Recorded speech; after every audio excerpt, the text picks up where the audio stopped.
I'm Kathie J. Hope you're having a good day today. So I just want to catch up with you, tell you how things have been going. It is the beginning of summer. Do you believe that? It's awesome. We have long days. The sun comes up early. That's a little difficult, but it is so nice to be in the summer months. For us parents, it's really hard because it means that we have to be going here or there. Who's going to take care of my kids today? It gets really hard. So if you know somebody out there that has kids, you could always be like, hey, I might be able to help out, because most likely they might need your help to get through the summer. You never really think about it until you have kids. You're like, what did I do as a kid? Oh yeah, I was just left alone to go out and hang out with all the other neighborhood kids. Speaking of the neighborhood kids, everybody. So I grew up here between two places. I'm from upstate New York, the Adirondacks, but also I grew up here in Denver, Thornton. I'm a Thornton girl, been out here since I was 4 years old. So the other day over the weekend, I got together with girls from the neighborhood, and it was so cool. Like girls that my girls are their age, because my girls are 10 and 8. So I got to hang out with girls when I was 4, when I moved out here. The girls I met, because there were 6 of us right in the neighborhood blocks together. It was so cool. 115th and Colorado Boulevard in Thornton is where I grew up. So to catch up with them, and we just started laughing about so many things, like our memories about our siblings, our memories about parents, about, like they gave me a bunch of crap about my Smurf collection. I love my Smurf collection. And yes, I still have my Smurf collection. So we just laughed about that. So it was really cool to catch up, and it was all because of, being together on Facebook all these years. And finally somebody came out and saw me, somewhere where I was out in the streets, and they called me by my real name, and I was like, okay, you obviously know who I really am. And then I turned around, and as soon as she said her name, I was like, it's you, it's Michelle. And what's funny is we all remember each other as who we were as a kid. So Becca, who she goes by now, she was Becky when we were kids. And, Jenny, when we were kid, now that we're adults, she was like, it's Jen. Missy, it's Melissa. But we still saw each other and called each other those names, even though we all have wrinkles. And it's just funny when the memories can take you right back to good childhood dreams and stuff. And so good childhood memories. So it was just, valuable moments. Us Thornton girls all hanging out, laughing together. So I hope we get to do it at the end of the summer too, because there were some girls that didn't get to make it. So that would be cool. And it's literally been 20 years since we got to all be together. So it was really cool. So anyways, growing up here in Denver metro area, so today I really did want to tell you what I wanted to talk about. We haven't got into what I wanted to talk about. I wanted to talk to you about ice cream. I wanted to talk to you about self-rescue, and I wanted to talk to you about rattlesnakes. So let's go to ice cream. Okay. Growing up here in the neighborhood in Denver metro, we all remember when Little Man Ice Cream came to Denver. They put they're the big 26-foot big metal churn thing downtown, and Highlands, Lohi, you know where it is, Rhino. It's right down there off of 20th. So, and we all know all of the amazing flavors. It's just delicious, fresh flavors. And my favorite is definitely Purple Cow. Always will be Purple Cow. It's the blackberry with the chocolate chip and the white vanilla. Stop it. Anyways, Little Man Ice Cream all summer long. They have so many locations. I don't think you realize they were Little Man. Little Man has Cooey's that's on Madison. They also own the airplane one that's over there in Northfield. So a lot of them they're all Little Man. And throughout the summer, Little Man's going to be doing stuff for you and your families. So if you have kids like I do, we went and did one of the events last night, the one at the main factory on West Colfax. So much fun. It was soul line dancing. So the kids were having ice cream, and they had some good music, and the husband and I were learning how to soul line dance. All right, he didn't really. He just, sat there and ate his ice cream, but he knew that he was bobbing to the music. But littlemanIceCream.com is where you can go if you have a family, or if you just want ice cream and you're like, what are we doing this weekend? Let's go do something Denver, feel a crowd kind of feel. It's always cool to hang out with the Little Man events. So next thing, rattlesnakes. Did you see how there was a cop in Wheat Ridge showing up to some lady?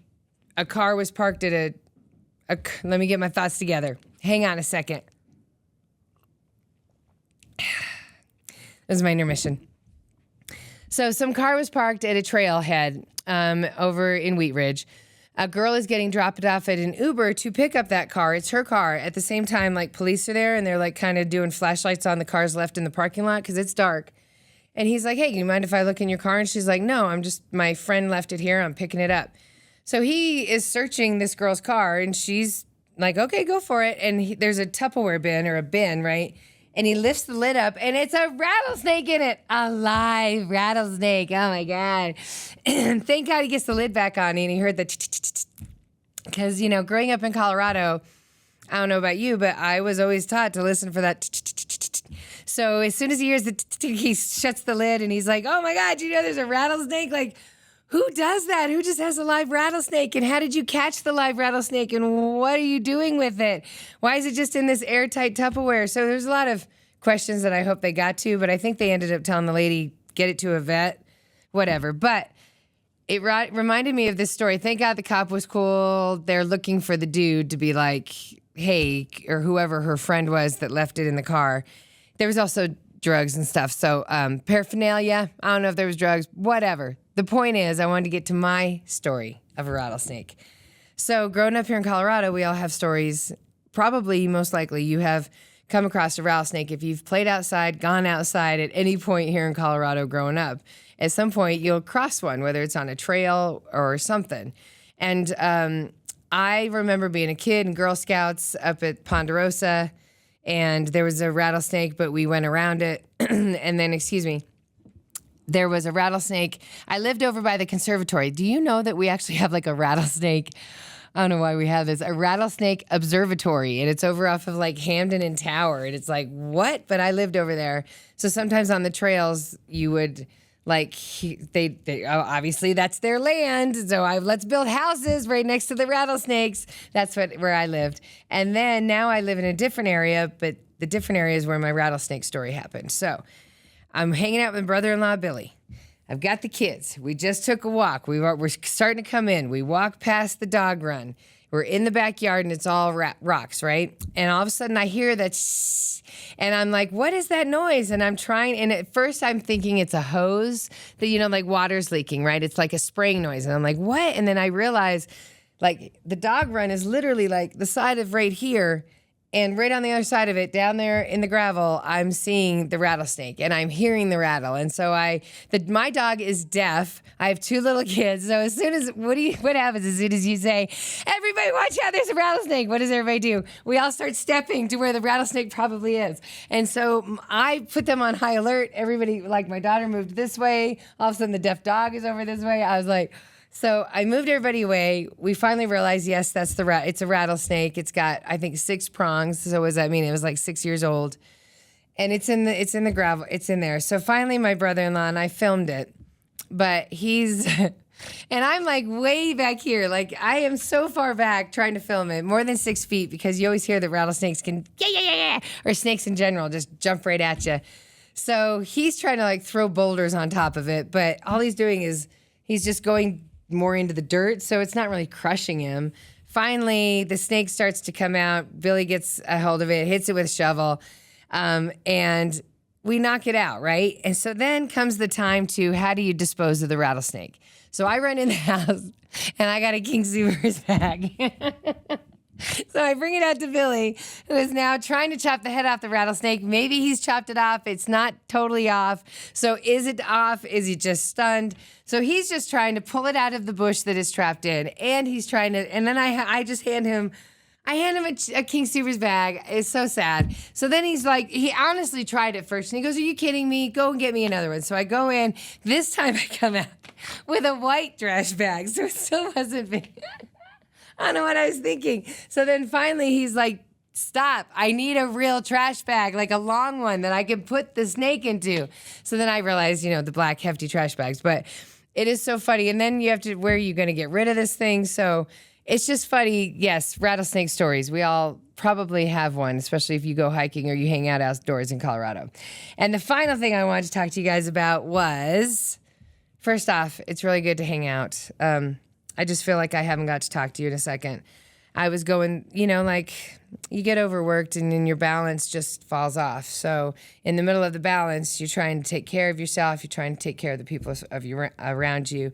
And that's what happened to me. So it's hard getting used to a new job and schedules and stuff. So, but I'm here and here for the long run. So hopefully all of these will eventually get turned into podcasts and we'll get them more focused and I'll be with you a lot more. But I wanted to talk to you about self-rescue because I just feel like that's the secret for anything that's going wrong with us. Because I have so many friends and they're just like, telling me about their kids and their worries or their financial worries or coworkers that are doing them wrong or things that are just happening to them. And it's keeping them up at night and stuff. And I'm like, well, that's kind of, it's kind of your body trying to tell you that's what you got to focus on. Whatever's keeping you up at night is the stress, and the stress that you don't realize is affecting you. So it's like your subconscious is trying to say, let's go after that. Let's attack that. And so whether it's, trying to eat right, trying to call somebody back, having boundaries with a spouse, telling kids, things that you really need to work on usually are what keep you up at night, I found. But the self-rescue is really what I found is you can't rely on hope and faith. Like, you got to do your work. And, and it's hard to tell somebody, even me. Like, here I had heart failure, which, by the way, see, monitor, I'm turning it in today. It's the end of the 2 weeks. I'm doing really great. But I had to, so many of us don't realize you got to do the opposite to get the results you want. So when I was work, which so many of us do, my family, everybody, when you're work, and then you come home and you're like, I'm so tired, I can barely hang out with my family that I'm working so hard for. You just lay there and you're just like, I can't do anything except eat, watch TV, and go to bed. It's the wrong wheel for living because you're not fulfilling your purpose. You're not reaching any kind of connection to anything. And it can definitely create some anxiety. So my whole thing is you got to do your work. So when they say if you want to lose weight, you're going to have to get off the couch when you get home. You're going to have to make the right food choices. You got to give a little on that too. When you talk about coworkers that aren't right with you, the self-rescue is what can you do to either A, not let that coworker get to you anymore, B, maybe find another job. Like, what can you do so that you're not repeating the same pattern every day of just complaining? Because life isn't about complaining, waking up and complaining about your health or your spouse, your kids, your money, whatever it is. Life is about accepting where you are, embracing where you are, seeing the positivity and saying, nobody's coming to help me. I got to do my part, which is think positive, be positive, and do the work, not speak up. Like say you get in an argument all the time. Maybe this time with your spouse, you're not going to go there anymore. You've realized that's not a fight you need. Like there's so many different things that I just can't stress enough. The results you're getting now are not working for whatever it is. It stresses you out. It's hurting you. So all you can do is self-rescue yourself. And change doesn't happen until you realize that it all starts with you. You can say it all day, but it means doing the actions, the commitment to the actions, whether it's reading books every night, doing your workout, eating right, actually meal preparing, setting clocks so you're drinking your water. There's so many different things. If you want to, are you going to church? Are you hanging out with people who are right by you? If you continue to hang out with the same people that are always bringing you down, always asking you for money, like that is not serving you anymore. And so you have to self-rescue yourself. And yeah, Kathie, it's my family. Trust me. I had an anchor for so long, and that's what it feels like. It's like an anchor, and you're like, well, my lot in life is to, help family. No, your lot in life is to help yourself. You were brought here for so much. And until you start to live with that, I'm not saying be selfish. Of course you help people if they're in dire need. I'm just saying eventually you put yourself first. So that means that if you're dropping kids off with an ex and he's running late and you really had to get somewhere, but you're just going, it's okay, I'll be fine. But then that stress stays on you. He is late, had a good time, now he has the kids. Like you now are late to where you got to get to. Most likely you've been stressed all day. Do you understand? Boundaries mean you say, no, we're not playing that game. And yes, Kathie, blah, blah, blah. But if you continually keep a commitment to what you're trying to change, the change happens. So you got to self-rescue yourself and let other work happen. So anyways, I just wanted to talk to you about that. Self-rescue. ice cream, rattlesnakes, and hanging out with friends. So I do want to say that. That's where I'm closing. We have one life, everybody, lots of chances. You know, I always say that. And so I think it's really cool if you could take the opportunity to find something to do this summer, whether it's, you know, productive stuff. You don't come home and just hang out with your kids. Come home and take your kids for a walk, get to know them. Therapist always told me quality versus quantity. The quality that you can give to your kids is so much more valuable here and in here than ever the quantity of time you spend with them. I'm with my kids all day. Yeah, but are you talking to your kids? Are you spending time with your kids? You know, things like that. Don't give up on, you know, meals together at night, things like that. So whatever you're trying to address, I hope that you can get there, because that's what this life is about. Lots of second chances. So have a great summer. You'll hear from me soon. Maybe before I go to Romania, maybe not until after. I guess we'll figure it out. But take care, everybody. I'll talk to you soon. Bye.